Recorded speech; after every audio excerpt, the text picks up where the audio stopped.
राति स्त्रीटा सीता निकट को जाई समस्त घटना शुणाई देले शत्रुर क्षीर और भुज कटि जा पुणी थे कौड़ी जाऊा कथा शुणी सीता को बड़ भय लगला तांकर मुख विषण्ण होगला मनरे चिंता जात है से स्त्रीटा को कहली हे माँ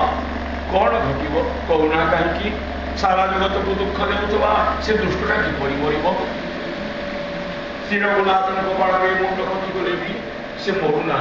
विधाता सब ओलट पट करदे सत कहला गले मोर जो दुर्भाग्य मत प्रभु चरण कमल दूरे रखी बचाई दूसरी जो दैव कपट माया सुवर्ण रखीला सी मो पर राग रखी जो विधाता मत दुष्ट दुखे पकाई जे मो पाटे रक्षण को कटु वचन कहुई जे मत बारंबार रघुनाथ विरह विषान्न विषाक्त बाण मारी तीर गंध करुँची सब दुख देती मत बचाई रखी से विधाता रावण को बचाई रखी करुणा सागर श्रीराम को स्मरण करी जानकी एपरी बहु प्रकार विलाप करने लगे स्त्रीटा कहले हे राजकुमारी शुण से देव शत्रुरावण हृदय को बाण बिंदिले है से मर किंतु हृदय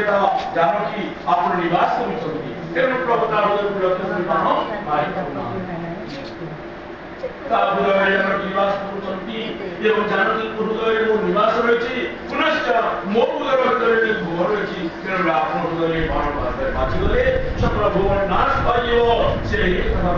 बाण मारू